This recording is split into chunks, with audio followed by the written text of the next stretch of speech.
So I'll tell you a little bit about my story or my journey. I actually started out as a physician. I was an internist and decided to go into business. So joined the pharmaceutical industry in clinical development, running clinical trials.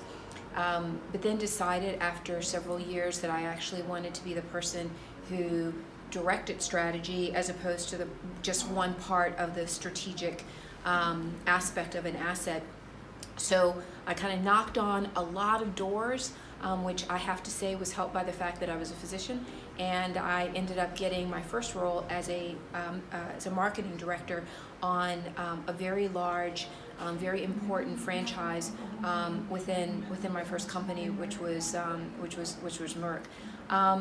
I did every job on that team for 4 years. So traditionally people moved and cycled off of teams pretty quickly. I just stayed on that team and tried hard to deliver value, and I would strongly encourage anyone to just do that and not be so concerned about how long they're on a team or rapid progression. Really take as much as you can from whatever experience and be able to deliver value for your customers. After that, I had a variety of senior level roles in marketing communications. One of my proudest moments was launching Gardasil, which is Merck's vaccine for human papillomavirus and cervical cancer, and that was an amazing experience to be able to change the trajectory of girls' lives in a really important way. After doing some global and international work, then I took on some new assignments and went to another company, took that risk, and landed in a spot where I'm doing a lot of work with early pipeline assets and really thinking about a portfolio for a company. My story that's my professional story, but my personal story is one probably like a lot of other women who are in these sorts of fields. I came from a family that had very high expectations.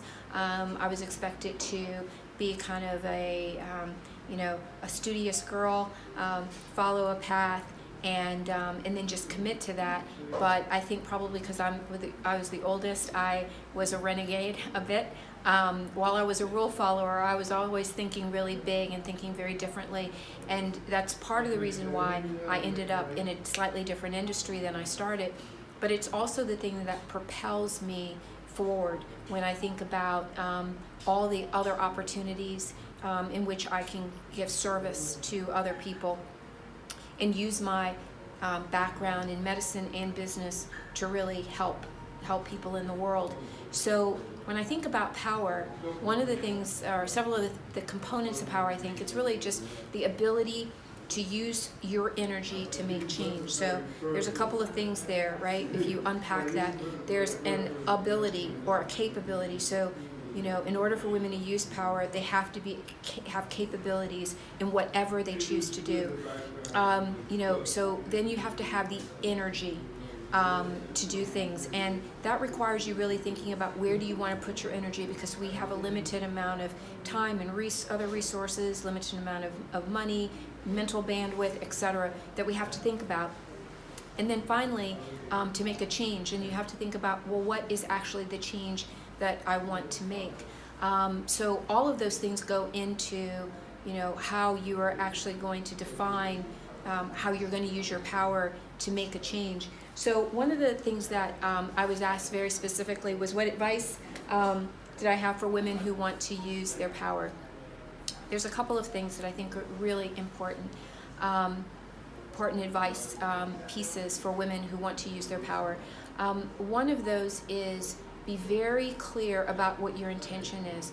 What do you really want to change, and what aspects of something do you want to change? Is it needed or not, right? Like really look deep within yourself and look out into the world and determine that. The second to me is really connectivity. Find other people, because we often think that we have to make the change on our own, and in fact we're stronger when we make the change with other people. We amplify our voice, we also amplify our energy, we amplify our commitment.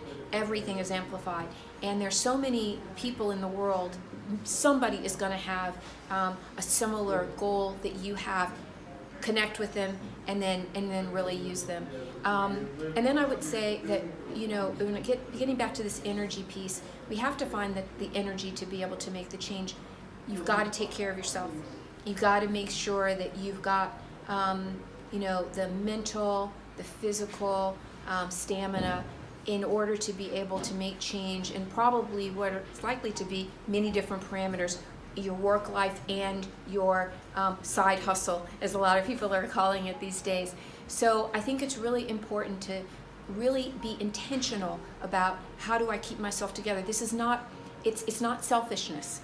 It is your ability to be able to have the energy to help others that will enable you to drive those changes. So I encourage women everywhere, starting as young as they can, to make changes in their community, changes in their families, changes in the world. And I know that women, we can do anything.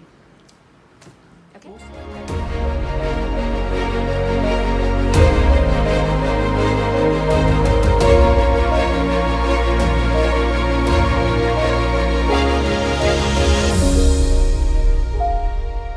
Thank you.